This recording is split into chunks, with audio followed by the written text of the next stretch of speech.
हलचल भरे गांव के धूल भरे कोने में करिश्मा अपने पिता दीपक के साथ रहती थी। माँ, हौसला रख, पिताजी बस आते ही होंगे। मैं ये बर्फ आपके हाथों पर लगा रही हूँ, आप इससे जल्दी ठीक हो जाओगे। पिताजी उस डॉक्टर को लेकर आ ही रहे होंगे। करिश्मा की माँ का पूरा शरीर लाल पड़ गया। बेटी हटो, डॉक्टर साहब आ गए हैं। इस बीमारी का तो कोई इलाज नहीं है। आपके घर में ना कूलर है और ना ही ठीक से काम करने वाला पंखा। इनको असल में हीट अटैक आया है। इस बीमारी का कोई अंत नहीं। गर्मी से पूरा शरीर तपने लगता है। और कुछ ही पलों में गर्मी के कारण तड़प तड़प कर करिश्मा की माँ ने अपनी आखिरी सांस ली। अब आई एम सो सॉरी, अब ये जा चुकी हैं। पिताजी, माँ हमें छोड़कर चली गई। वो गर्मियाँ करिश्मा और उसके पिता को जीवन भर याद रहेंगी और तब से ही करिश्मा अपने पिता के साथ अकेले रहने लगी। करिश्मा के पिता मजदूरी किया करते थे और जो भी रूखा सूखा होता था वो खाकर अपना गुजारा करते थे। अब तो धीरे धीरे ठंड खत्म हो रही है और गर्मियों की शुरुआत होने वाली है। गर्मियाँ शुरू होने से पहले ये पतझड़ का मौसम कितना अच्छा लगता है ना। एक बगीचे में बैठकर ईशा और करिश्मा बातें कर रहे थे। हाँ, ये तो तुमने सही कहा, पर जब भी गर्मियाँ शुरू होती हैं मेरी पुरानी यादें ताज़ा हो जाती हैं। वो यादें मुझे बहुत दुख देती हैं। उस सदमे से बाहर निकलो करिश्मा। तुम्हारी माँ जब तुम्हें इस हालत में देखेंगी तो उन्हें बहुत बुरा लगेगा। उस साल तो मौसम विभाग ने भी कहा था कि बहुत गर्मियाँ पड़ने वाली हैं, लेकिन अभी तक तो ऐसा कुछ हुआ नहीं। वही आखिरी था, अब भूल जाओ। इतने में ही रोशनी वहाँ पहुँची। तुम दोनों मेरे साथ मेरे घर चलो, मेरे पापा शहर से कुछ लेकर आए हैं, मैं तुम्हें दिखाना चाहती हूँ। ईशा और करिश्मा उत्सुकता के साथ रोशनी के घर पहुँचे। करिश्मा देखती है कि एक बड़े से ट्रक के अंदर से कुछ लोग सामान निकालकर घर में रख रहे थे, जिनमें से एक था कूलर। देख, मेरे पिता मेरे कहने पर शहर से कूलर लेकर आए हैं। गर्मियाँ मुझसे बर्दाश्त नहीं होती, अब कूलर के आगे ठंडी ठंडी हवा में सोऊंगी। चलो चलो, तुम भी मेरे साथ मेरे घर चलो। इसके बाद करिश्मा और ईशा भी रोशनी के घर में दाखिल हुए। रोशनी की माँ ने कूलर में फौरन ठंडा ठंडा पानी भर दिया। उसके बाद स्विच ऑन कर दिया। कूलर में से बहुत ठंडी ठंडी हवाओं के साथ ठंडी ठंडी पानी की बूंदें भी आ रही थीं। ये तो सच में बहुत अच्छी चीज है। मैं भी अपने पिताजी को बोलूंगी कि वो ऐसा ही कूलर घर पर लेकर आए। ये बहुत महंगे वाला है। ये जिस कंपनी का है ना, वो सिर्फ शहर में ही मिलती है। गांव में तो तुम्हें लोकल सामान ही मिलेगा। अगर तुम्हारे पिता ले भी आए तो वो इस तरह का कूलर नहीं लेकर आ पाएंगे। और करिश्मा, तुम्हारे पिता वो तो कूलर खरीद ही नहीं पाएंगे। जितना मजा उठाना है ना, यही उठा लो। ये सुनकर करिश्मा का मन उदास हो गया। कुछ ही देर बाद दोनों सहेलियां अपने अपने घर लौट आईं। करिश्मा केवल उस कूलर के बारे में सोच रही थी। सही तो कह रही थी रोशनी, हम लोग बहुत गरीब हैं। पिताजी कूलर का खर्चा नहीं उठा पाएंगे। ये सब मैं क्या सोच रही हूँ, जाकर खाना बना लेती हूँ। करिश्मा फौरन किचन में खाना बनाने चली गई। करिश्मा का घर बहुत टूटा फूटा था। बरसात में छत से पानी गिरता था और गर्मियों में दीवारों की रेत झरझर कर जमीन पर गिरा करती थी। करिश्मा जब किचन में खाना बनाने पहुंची तो उसने देखा, इन डिब्बों में तो बहुत कम अनाज है, मुश्किल से 3 दिन चल पाएगा। करिश्मा थोड़े से चावलों में ज्यादा पानी मिला देती है। शाम को जब उसके पिता घर पर आए तो दोनों ने चावल पानी में नमक मिलाकर खाया। बेटा, पानी अधिक पीती रहो। मुखिया जी कह रहे थे कि इस बार भी भयंकर गर्मी पड़ने वाली है बेटी, वैसे ही जैसे। ये बोलते बोलते करिश्मा के पिता चुप हो गए। वैसे ही जैसे 5 साल पहले पड़ी थी, उस गर्मी ने मेरी माँ को छीन लिया था। करिश्मा का मन उदास हो गया था, इसीलिए दीपक ने कहा, अब ये पंखा बहुत ही जर्जर हो गया है बेटी, नया पंखा लेकर आना पड़ेगा। तुम चिंता मत करो बेटी, इस बार मैं नया पंखा जरूर लगवा दूंगा। चाहे कितनी भी गर्मी पड़े, पंखे की हवा से कुछ महसूस नहीं होगा। हाँ पिताजी, पिछले 10 सालों से इस पुराने पंखे की मरम्मत भी नहीं हो पाई है और आप नया पंखा लाने की बात कर रहे हो। क्यों झूठे दिलासे दे रहे हो आप? अब ऐसी बात नहीं है बेटी, बस अभी समय ठीक नहीं चल रहा है। दीपक ने उस समय ज्यादा कुछ नहीं कहा। वो चुपचाप जाकर सो गया और अगले दिन रोज की तरह काम पर निकल पड़ा। गर्मी ज्यादा थी, इसीलिए करिश्मा रोशनी के घर जा पहुंची। रोशनी बेटा, ये ले मिल्क शेक पी ले बेटा, तेरा फेवरेट है ना। रोशनी के बगल में करिश्मा भी बैठी थी, लेकिन रोशनी की माँ ने करिश्मा को थोड़ा सा भी मिल्क शेक नहीं दिया। अब ऐसे ही करिश्मा रोजाना चुपचाप जाकर रोशनी के घर में कूलर के सामने बैठ जाया करती थी, लेकिन ये सब रोशनी की माँ को बिल्कुल भी पसंद नहीं था। एक दिन जब रोशनी घर पर नहीं थी, तब करिश्मा चुपचाप उनके घर में बैठी थी। तुझे कोई काम धंधा नहीं है क्या? रोज रोज सुबह सुबह उठकर यहाँ आ जाती है, बेशर्म कहीं की। माँ तो है नहीं, गली गली भटकती रहती है। अपने घर में बैठा नहीं जाता क्या तुमसे? मुझे माफ करना काकी जी, मैं जाती हूँ। लेकिन इतने में ही रोशनी की माँ ने करिश्मा पर हाथ उठा दिया। भिखारन कहीं की, एक थप्पड़ तो लगना जरूरी था तुझे, वरना कल से फिर मेरे घर की तरफ आने लगेगी। करिश्मा को बहुत बुरा लगा। अपनी आंखों में आंसू भरकर वो चुपचाप वहां से चली गई। अगर काकी जी एक बार प्यार से बोलती तो मैं मान जाती। मैं दोबारा उनके घर कभी नहीं जाती। शायद मेरी माँ नहीं है ना, इसलिए सब मुझे भिखारी समझते हैं। उसने फैसला किया कि अब वो अपने पिता से भी कूलर की मांग करेगी। शाम को जब उसके पिता घर आए, पिताजी, रोशनी के घर में नया कूलर आया है। उस कूलर से इतनी ठंडी हवाएं बहती हैं, ऐसा लगता है मानो हम शिमला में हो।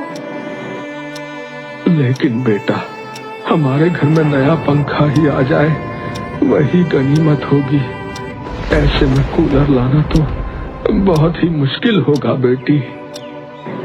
ये तो मैं जानती हूँ पिताजी, मैं तो बस आपको बता रही हूँ कि उनके घर में नया कूलर आया है। दीपक जानता था कि बातों ही बातों में करिश्मा ने कूलर के बारे में उसके सामने जिक्र किया। इसका मतलब कि करिश्मा चाहती है कि उनके घर में भी नया कूलर आए। दीपक ने अब से फैसला किया कि वो रोजाना ज्यादा मेहनत करेगा ताकि वो अपनी बेटी के लिए एक कूलर खरीद कर ला सके। मन में ये फैसला करते हुए दीपक अगले दिन काम पर निकला। लेकिन दीपक के काम पर जाने के बाद दीपक के घर में एक बहुत बड़ा हादसा हुआ। इतने सालों से जो छत जैसे तैसे टिकी हुई थी, आज वो गिर गई।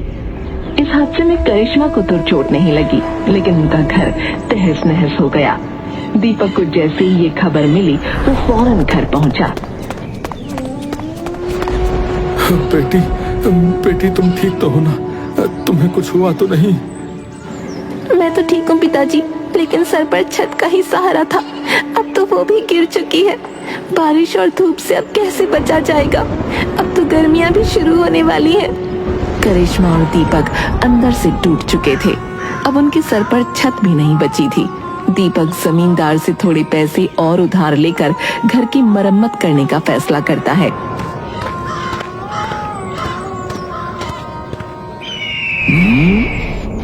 पर मैं तुझ पर भरोसा कैसे करूं? तूने पिछले 5 साल का कोई कर्ज मुझे नहीं दिया। ऊपर से तू अब बुढ़ा हो गया है रे, तो कितना ही काम करेगा? तेरे बस का कुछ नहीं है, समझा? मैं तुझे और पैसे नहीं देने वाला। अब रहम कीजिए मालिक मुझ पर।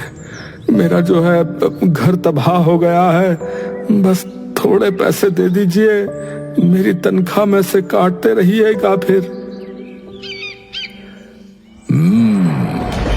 ठीक है, मैं तुझे कर्ज देने को तैयार हूं, लेकिन अगले महीने से तेरे काम की तुझे कोई तनख्वाह नहीं मिलेगी, समझा? तू काम करेगा और तनख्वाह मेरे पास जमा कराएगा।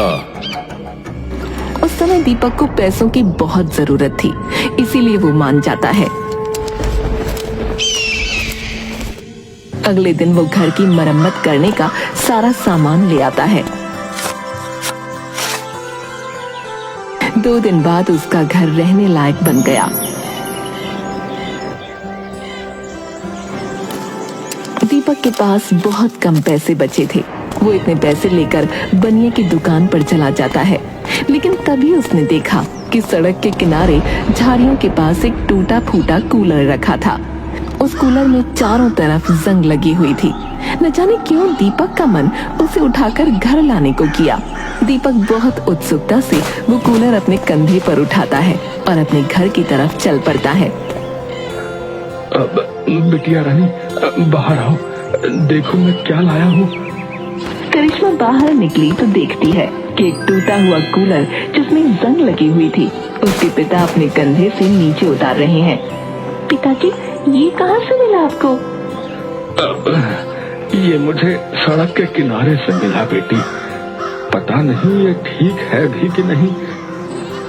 इसकी सफाई करके देखते हैं। दोनों उस टूटे हुए पुराने कूलर की सफाई करने में लग गए। करिश्मा आज कुएं से पानी भरकर नहीं लाई थी, इसीलिए उन्होंने कूलर में पानी भी नहीं डाला। अब ये कूलर बिल्कुल साफ हो गया पिताजी। इसमें डालने के लिए पानी तो घर में है ही नहीं। क्या ये कूलर चल पाएगा? कोशिश करके देखते हैं बेटा। दीपक ने जैसे ही उसका प्लग सॉकेट में लगाकर बटन दबाया, वैसे ही उसकी पंखुड़ियां घूमने लगीं। ये तो चमत्कार हो गया पिताजी। ये तो चल रहा है। इतनी ठंडी ठंडी हवा आ रही है इसके अंदर से। मुझे तो यकीन ही नहीं हो रहा अपनी आंखों पर।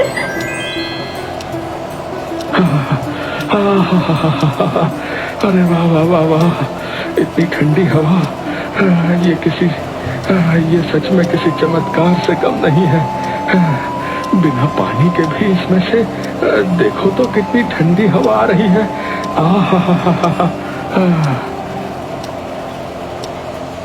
इतने में ही लाइट चली गई। करिश्मा को लगा कि अब ये ठंडी हवा का आनंद बंद हो जाएगा, लेकिन लाइट जाने के बाद भी वो कूलर चल रहा था। ये तो चमत्कार है। बिजली तो जा चुकी है, लेकिन बिना बिजली के भी ये कूलर चल रहा है। लगता है बेटी ये बहुत ही ज्यादा पुराना है, तो शायद इसीलिए सिर्फ इसकी पंखुड़ियां घूम रही होंगी। लाइट चली गई है तो लगता है थोड़ी देर में बंद हो जाएगा। पिता के कहने के कुछ देर बाद ही वो कूलर बंद हो गया। मुझे बहुत ज्यादा खुशी हो रही है पिताजी कि हमारे घर भी कूलर आ गया। मैंने तो कभी सपने में भी नहीं सोचा था। ये तो बहुत अच्छा हुआ। अब मैं बहुत ज्यादा खुश हूँ। लेकिन खुशी खुशी में तो मैं भूल ही गई कि पिताजी आप तो बनिया की दुकान पर गए थे ना, दाल चावल लेकर आए हो। वो बेटी, दाल चावल वाले पैसों से तो मैं इस कूलर की मरम्मत करने के लिए कुछ सामान ले आया था, लेकिन कूलर को तो मरम्मत की जरूरत पड़ी नहीं और पैसे जो है वो भी बर्बाद हो गए। रुको, मैं ये सामान वापस करके दाल और चावल लेकर आता हूँ। ये कहता हुआ दीपक घर से बाहर गया। तब तक करिश्मा भी सोचती है कि वो कूलर खोलकर कूलर के अंदर से सफाई कर ले। वो जैसे ही कूलर के दोनों ढक्कन खोलती है, वो देखती है कि अंदर दाल और चावल रखा हुआ था। करिश्मा डर के मारे कदम पीछे ले लेती है। ये कैसे संभव है? मैंने दाल चावल का जिक्र किया और इसके अंदर दाल चावल, ये कैसे हो सकता है? करिश्मा दाल चावल निकाल कर किचन में ले गई और अपने पिता के लिए खाना बनाकर तैयार किया।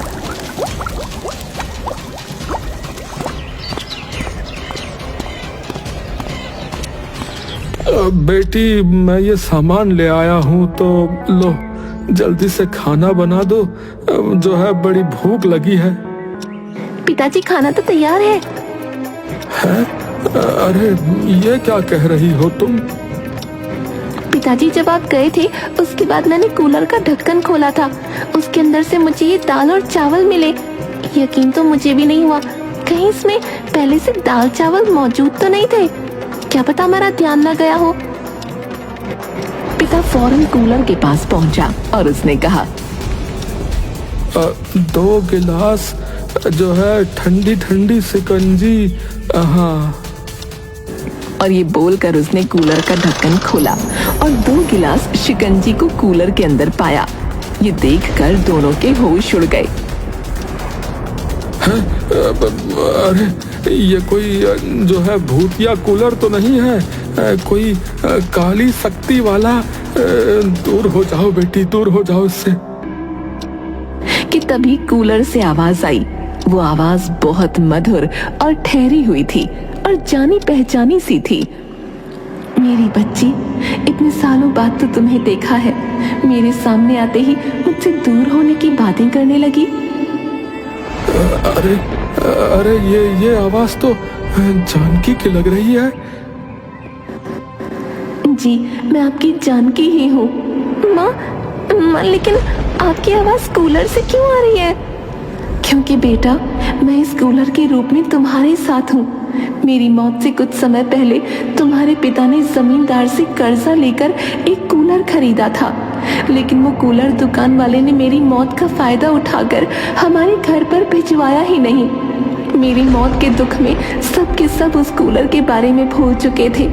दुकान वाले को पैसे तो मिले, लेकिन उसने कूलर नहीं भिजवाया और मेरी आत्मा कूलर में ही रह गई। कितने सालों से मैं प्रतीक्षा कर रही थी तुमसे मिलने की। लोगों को लगा कि ये कूलर एक भूतिया कूलर है, इसीलिए कूलर को रोड पर कहीं भी फेंक दिया और किस्मत से तुम्हारे पिता ये कूलर उठाकर घर ले आए। ये सुनते ही करिश्मा की आंखों से आंसू आने लगे। इतने सालों से आप मेरे आसपास थी और मुझे पता भी नहीं था, लेकिन अब आप मुझे मिल गई हो। मैं आपको कहीं नहीं जाने दूंगी। मैं कूलर की खुद से भी ज्यादा देखभाल करूंगी। जिन बुरे हालातों में मेरी मौत हुई, तुम्हें क्या लगा कि मैं अपनी बेटी को उन हालातों से नहीं बचाऊंगी? इस कूलर के रूप में मैं हमेशा तुम्हारे साथ रहूंगी, तुम्हारी हर जरूरत को पूरा करूंगी। मुझे माफ कर दो जानकी, मैं हूँ तुम्हारा गुनहगार। मैं कुछ नहीं कर सका। ये कैसी बातें कर रहे हो आप? वो सब कुछ विधि का विधान था और मेरा आप लोगों के पास वापस आना भी भगवान का आशीर्वाद है। ये सब भूल जाइए और एक नई शुरुआत कीजिए। मैं हमेशा आप लोगों के साथ हूँ। सबकी आंखों में खुशी के आंसू थे। कूलर के रूप में अब करिश्मा को फिर से माँ मिल गई थी। करिश्मा की माँ कूलर के रूप में करिश्मा और उसके पिता की सारी इच्छाओं को पूरा करती थी। उस जादुई कूलर ने दीपक को ढेर सारे पैसे दिए।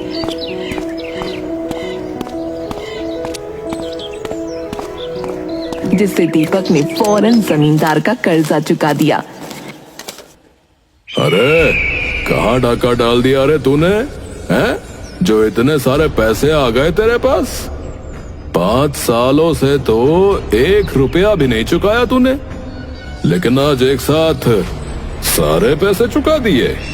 क्या बात है भाई? जी मालिक, समझिए कि कूलर के रूप में जो है मेरी लॉटरी लग गई है। अरे ऐसा कौन सा जादुई कूलर आ गया रे तेरे पास, है? तभी वहाँ खड़ा एक आदमी हंसते हुए बोला, अरे तुम उस कूलर की बात कर रहे हो क्या? वो कबाड़ा कूलर, उसी की ना? अरे वो जो गली मोहल्ले के कोने में पड़ा रहता था, वही? अरे उस दिन मैंने देखा था तुम उसे अपने कंधे पर उठा के घर ले जा रहे थे, हैं? मैंने देख लिया था। मैंने रोड पे मिला हुआ कूलर तुम्हारे लिए लॉटरी से कम थोड़ी ना है। ये सुनकर सब हंसने लगे, लेकिन जमींदार के दिमाग में कुछ तो चल रहा था। जरूर कोई बात तो है, इसके घर जाकर देखना पड़ेगा। जमींदार जब आधी रात को दीपक के घर पहुंचा तो उसने खिड़की से अंदर झांकना शुरू किया। एक बहुत ही अद्भुत कूलर रखा हुआ पाया और करिश्मा उसके सामने बैठकर बातें कर रही थी और उस कूलर के अंदर से एक ड्रेस बाहर आती नजर आई। लगता है इस कूलर के अंदर ही कुछ बात है। जमींदार सबके सोने का इंतजार करता है। सबके सोते ही वो उस कूलर को चुराने के लिए चुपके से उनके घर में दाखिल हुआ। जैसे ही वो उस कूलर को हाथ लगाता है, उसे जोरदार झटका लगा। जमींदार की चीखने की आवाज सुनते ही सब जाग गए।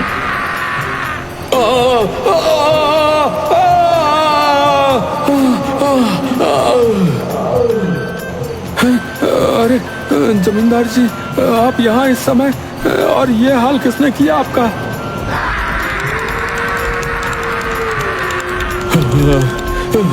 अरे तुम्हारा ये भूतिया कूलर, अरे तुम्हें ही मुबारक हो। आज के बाद तुम मेरे आसपास भी मत भटकना बता रहा हूँ। इतनी जोर से करंट मारा है इस कूलर ने तो मेरा तो हाथ ही नहीं हिला। मैं जा रहा हूँ, अब मैं कभी वापस नहीं आऊंगा यहाँ।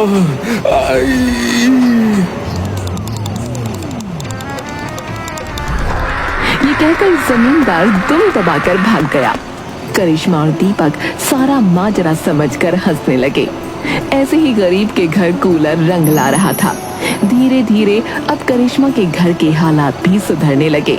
अब उनका जीवन वैसा बन रहा था जिसकी उन्होंने कामना की थी।